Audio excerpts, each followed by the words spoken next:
গতকাল টাটকা টাটকা একটা খবর পেয়েছিল।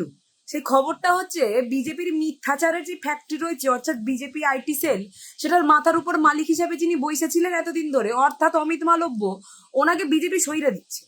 তো সেটা শোনার পরবর্তীতে ভেবেছিলাম আচ্ছা আচ্ছা, তাহলে দুদিন অন্তত নিউ রিক্রুটমেন্ট হওয়া পর্যন্ত বা হওয়ার পরের ওই 5 দিন 7 দিন অন্তত হয়তো উনি কাজ থেকে একটু বিরত থাকবে। কিন্তু না, ইনি যেই ব্যক্তিকে বসানো হয়েছে, অর্থাৎ বিজেপি আইটি সেলের প্রধান স্বরূপ, বিজেপি আইটি সেলের যেই কাজ, অর্থাৎ মিথ্যাচার করা, মিথ্যা তথ্য বানিয়ে তার পরবর্তীতে হোয়াটসঅ্যাপ ইউনিভার্সিটি মারফত সার্কুলেট করা, ইনি দেখতে পাচ্ছি যিনি নতুন দায়িত্ব পেয়েছেন, ইনি আরো বেশি দক্ষ।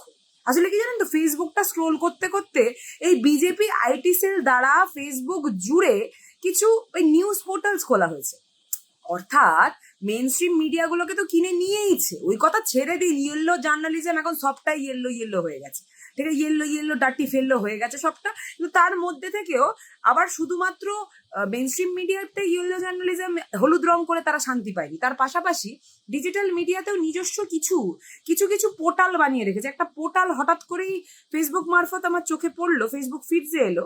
সেটা হচ্ছে, পোর্টালটার নাম হচ্ছে এ নিউজ বাংলা। এ নিউজ বাংলা। এবার এ নিউজ বাংলা কি লিখেছে সেই জিনিসটা একটু আপনাকে পড়ে শোনে। এ নিউজ বাংলা লিখেছে, অন্নপূর্ণা যোজনার টাকা পেয়েছেন পরের বাড়িতে কাজ করা অন্নপূর্ণা, মুখ্যমন্ত্রীকে ধন্যবাদ জানালেন মমতা বন্দ্যোপাধ্যায়। মানে আমি একবার আপনাদেরকে দেখাই। আরে দাদা, এই নিউজ বাংলা যিনি চালান, আমি একটু আপনাকে স্পষ্ট করে বলতে চাই যে মমতা বন্দ্যোপাধ্যায় গদ্দারদেরকে ধন্যবাদ জানায় না।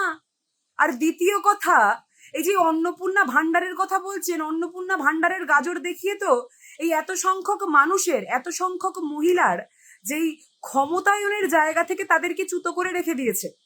আগে আপনারা কি বলেছিলেন, অন্নপূর্ণা ভান্ডার সেই সকল মহিলারা পাবে যারা এতদিন ধরে লক্ষ্মীর ভান্ডার পেয়ে এসছে।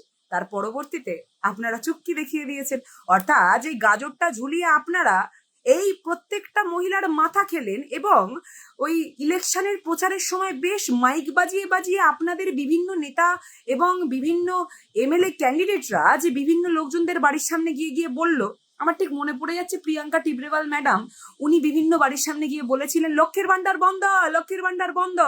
এবং সেটা বলার পরবর্তীতে অন্নপূর্ণা ভান্ডারটা যে কত জলদি তাদের কাছ পর্যন্ত ঢুকবে সেটা আর বলতে পারেনি। এখন বুঝতে পারছি যে সত্যি সেই জিনিসটা গাজর ছিল।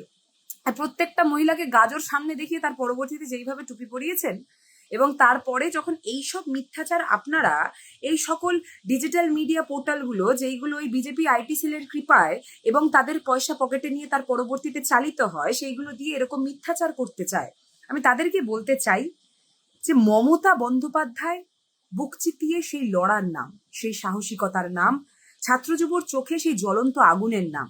মমতা বন্দ্যোপাধ্যায় কোনোদিনই গদ্দারকে ধন্যবাদ জানাবেন না।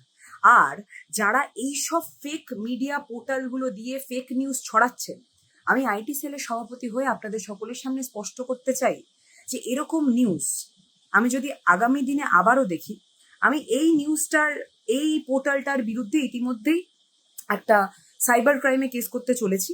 এবং এরকম যদি আমি আবার দেখতে পারি, তাহলে কিন্তু প্রত্যেকটাকে ধরে ধরে তার পরবর্তীতে মিথ্যে তথ্য প্রপাগেট করার জন্য তাদের বিরুদ্ধে কিন্তু আমরা কেস করতে বাধ্য হব। এইভাবে মিথ্যে তথ্য আমাদের বাংলায় ছড়িয়ে বিজেপি এতদিন ধরে যেই নোংরামিটা করে গেছে, সেই নোংরামির লেগাসিটাকে আপনারা বহন করে চলবেন যদি আপনারা মনে করেন, তাহলে আমি বলে দিই, থামো থামো মশাই, অনেক দিন হয়েছে, এবার একটু রোখার পালা, এবার একটু থামার পালা, আর এবার সত্যি কথা তুলে ধরার পালা। যদি সত্যি কথা তুলতে না পারেন, এইভাবে মিথ্যাচার করবেন না। আমরা সেই মমতা বন্দ্যোপাধ্যায়ের সেই ব্র্যান্ডের স্ট্যাম্প নিজেদের পিঠে নিয়ে চলা লোকজন, এই প্রত্যেকটা কর্মীরা কিন্তু কণ্ঠ তুলে এবার আপনাদেরকে প্রশ্ন করবে যে এরকম মিথ্যাচার আর নয়, এই মিথ্যাচার এবার বন্ধ করার সময় এসছে।